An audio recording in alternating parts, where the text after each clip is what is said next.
What makes the difference in the quality of people's lives? What makes some people leaders and other people followers? What makes most people talk about a dream and never follow through, and other people, just a small percentage, kick ass, take names. You can throw any obstacle at them, they find a way to break through. What's the difference? It's not talent, it's not skill, it's hunger. If you get enough hunger going in you for an answer, you'll find the answer. If you get a hunger enough inside of you that says, I gotta take things to a next level, I gotta achieve, I gotta make a difference, I gotta expand, you will find the answer. People's intelligence will expand if they got enough hunger. But if you got everything and you're not hungry, you're not gonna have much. The super successful don't stop once they hit their targets. They simply reset and go again. Anytime you stop reaching for massive success, the next thing, you start settling in, that's when you start having problems. The comfort zone is dangerous. When you're comfortable, you are most dangerous. You should never feel comfortable. You should be happy and dissatisfied. Well, you should be afraid of taking risks and pursuing something meaningful. But you should be more afraid of staying where you are if it's making you miserable. It's like you're paying a price by sitting there being miserable. You might say, well, the devil I know is better than the one I don't. It's like, don't be so sure of that. The clock is ticking. Yeah, and if you're miserable in your job now and you change nothing, in 5 years, you'll be much more miserable and you'll be a lot older. So don't be finished. Be starting. Be alert. Be ready. Be attacking. Be relentless. Let the enemy stop. Let the enemy rest. Let the enemy finish. You don't finish. Don't stop. Don't rest. Not until the enemy is completely destroyed. You are excellent. Now stop playing small. You are excellent. Stop playing small. You are excellent. Stop taking the hand that they dealt you. Take ownership. If you can get all A's in the class, do it. You don't need nobody to give you $50, $100, no pair of shoes, take you on no trip. You a grown man. Do it because you can. Stop needing a carrot. Stop needing money. Stop needing a trip. Stop needing somebody to give you a sticker on your head, and do it for the pride of who you are. Do it because you can. I don't care what your friends are doing. When you leave, what you fighting for? What's your legacy? What you gonna do? You say you a champ, but do you practice like a champ? You say you a champ, do you fight like a champ? You say you a champ, do you have the mentality of a champ? You have to hustle. You have to get going. Get up out of your seat and move. You have to take massive action. It's hard, it sucks, it can sap you of your mental and physical energy, but you need to get going and get up after those things that you want. No one's going to do it for you. Work on yourself every day. Get better. Improve.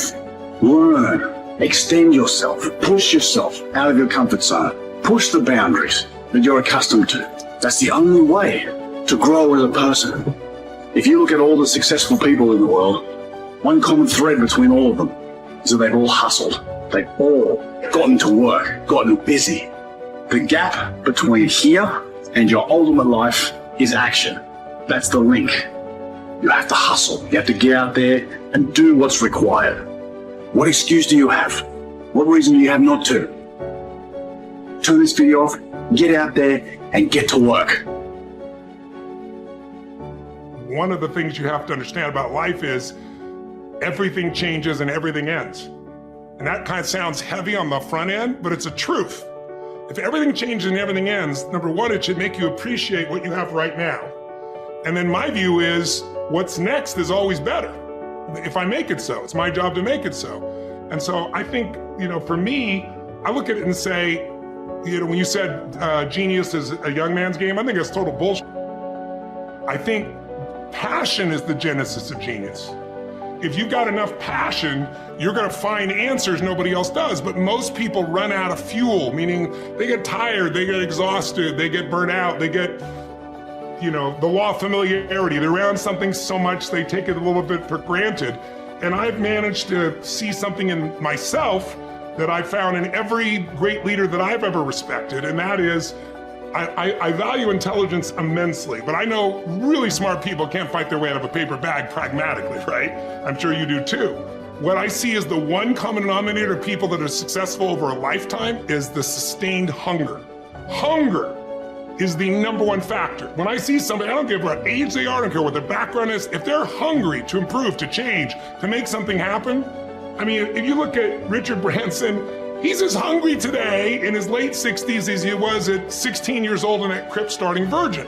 You know, you look at my buddy Mark Benioff, you know, he's like in his early 50s right now. Mark is more hungry today than when I knew him 12, 14, 15 years ago when he was first coming up with the idea of, he went to one of my seminars over and over again, the UPW, you know which one. And he went there like 4 or 5 times and he was sitting in the front row, he's a tall guy, introduced himself and said, "You've convinced me, I'm gonna leave this company I work for as an employee here, and I'm gonna go start this new company called Salesforce.com. Wow. And he says, "Tony, we're gonna do $100 million in business, and we're gonna change business." Now he's doing whatever, 30 billion right now.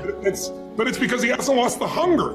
And I think the law of familiarity is what destroys a relationship.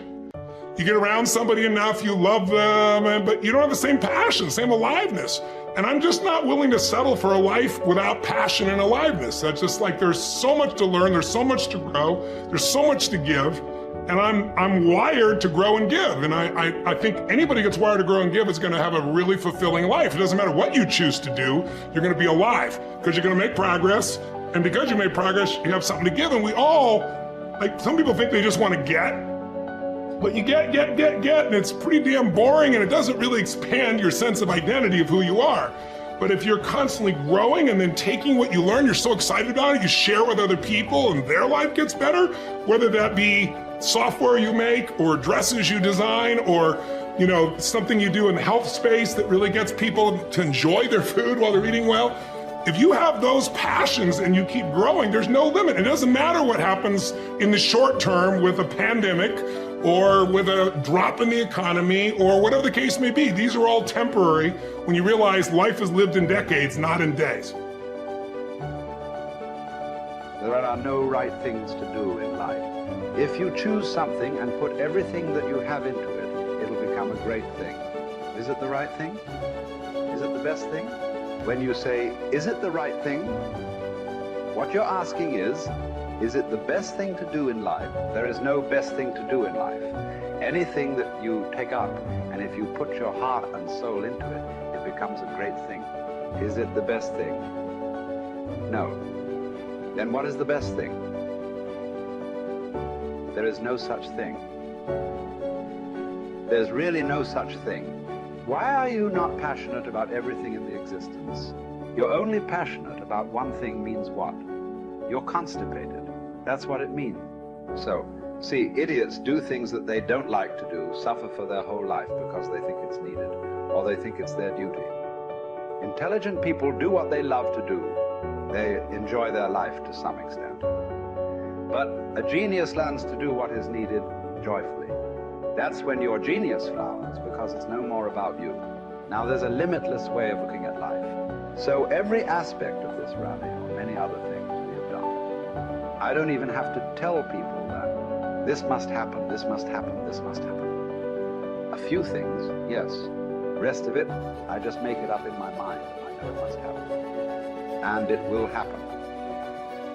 Not because I'm exercising my will over the world, because I'm just fulfilling the will of the world, that's all.